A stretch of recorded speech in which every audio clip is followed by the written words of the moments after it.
Hey guys, and welcome back to Gap Gracepoint Online. This is episode 4 of our 5-week vision series. Today we talk about commitment, and we look throughout this vision series as how we partner with God to achieve His vision. And these values that we were looking at are the values that God holds dear so that we can partner with God to align ourselves with His vision to do His work. And so stick with me today as we look at commitment. So for commitment today, we look at a story about a young woman named Esther. Now, Esther was a young Jewish girl, and at the time in her country, there was a lot that was going on with the king and the kingdom.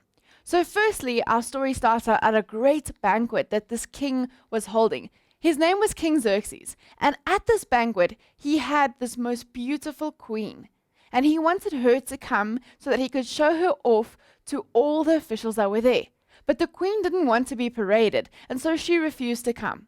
The king didn't stand this disrespect and told her that she would no longer be queen. And so Queen Vashti was then no longer queen. But a king can't not have a queen, and so he went on search of a new queen.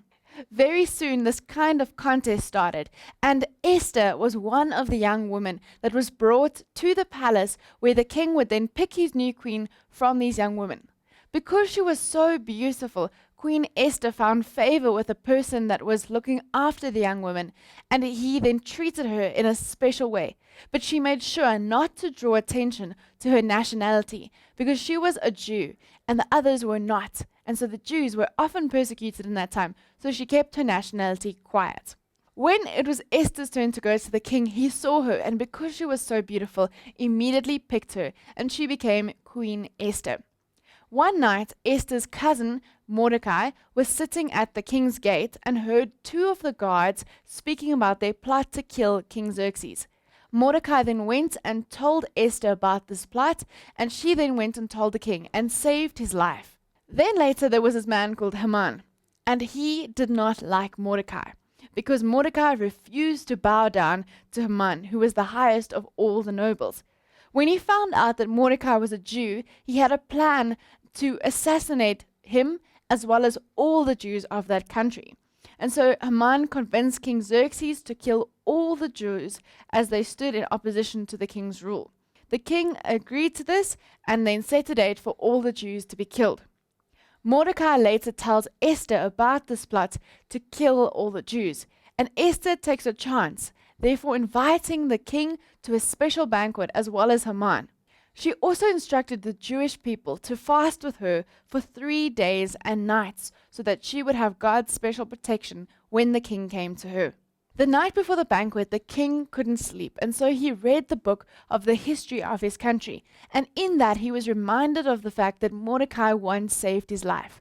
He realized that he had never been rewarded for that brave and courageous deed to save the king, and so King Xerxes decided that he wanted a special reward to reward Mordecai. So he asked the most noble of the officials, Haman, how he would reward someone who had really helped the king.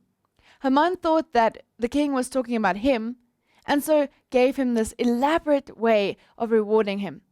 And then later was very angry to find out that this reward was in fact for Mordecai. This increased his rage, and he wanted the Jews dead. The next day was the banquet of Queen Esther. And when Esther then told the king what Haman's plan was to kill the Jews, he was enraged, and he arranged for Haman to be killed in the same way that Haman wanted to kill Mordecai and the rest of the Jews. Because Queen Esther and Mordecai had exposed a plan that was built on a lie by Haman, they were rewarded and honored with royal garments, and a decree was written to protect all the Jews. Now, at first, this might not be obvious why this ties in with commitment today. But if we look a little bit deeper, we see that Queen Esther was committed to God, to the Jewish people, and to the way of truth. And because of that, she had to be committed that she would stay by the way of truth in order to save her people. It was a very difficult choice that Esther had to make, and she chose the difficult option of sticking by the way of truth. It would have been much easier just to forget her people, pretend that she's not Jewish, and live the rest of her life in the luxury of the palace. But Queen Esther knew that it was God's way that she had to protect the Jewish people because they were God's people, and that she couldn't just abandon them and choose the easy way. Instead, she had to pick the way of commitment to God and the right way of living. And so today we learn one simple thing, that we always need to commit ourselves to God's way and the right way.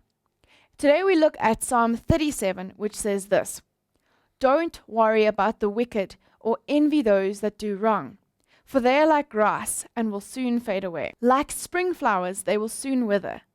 Trust in the Lord and do good. Then you will live safely in the land and prosper. Take delight in the Lord, and he will give you your heart's desires. Commit everything you do to the Lord. Trust him, and he will help you. He will make your innocence radiate like the dawn, and the justice of your cause will shine like the noonday sun.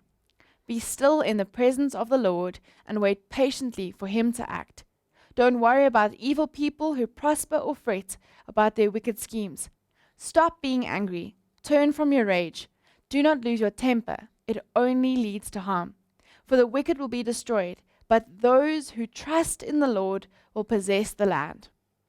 Sometimes it can be really difficult for us to do the right thing when it's easier to do the wrong thing and get away with it.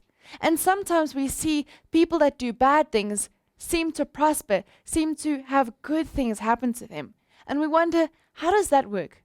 God, I'm doing the right thing, but they seem to be getting away with it and getting even better things happening to them. But there's a few things that God tells us about this from Psalm 37. Number one is don't worry about the wicked or envy those who do wrong. Even though the people that do bad things sometimes seem to have good things happening to them, at some point their luck will change and justice will happen. God will prevail and his justice will prevail. At that point, you want to be on the side of good and not of evil. So make sure that you don't worry about the wicked or envy those that do wrong. Number two is trust in the Lord and do good, and then you will live safely in the land and prosper. A little later it says, commit everything you do to the Lord, trust him, and he will help you. Here we are assured of the fact that if we trust God and are committed to his way, he will keep us safe and we will prosper. This means that we'll be taken care of, and God will even bless and reward us for taking his way and doing the right thing. So we need to stay committed to doing good because we trust in God and his ways, because we are committed to God because he is righteous. And number three is that we need to be still in the presence of the Lord and be patient when we wait for him to act. This one really tests our commitment to God's way, because all the other ones teach us something to do. But this one asks us to wait. Think about a time where you had to wait for something, and it was so difficult to do, because waiting is something that we don't find easy to do. But here we are told, wait on the Lord and be patient. Wait for God to act. This means telling God about what's happening, trusting him, and knowing that he will make sure the right thing happens. We just need to be committed to God's way because God's way is the best way. Our memory verse for today is from the Psalm, Psalm 37, verse 5. Commit everything you do to the Lord. Trust him and he will help you. Remember that if you check in the comments below, you will find a special resource on commitment for you to do today. That's it from us here at Gap Grace Point Online. See you next week.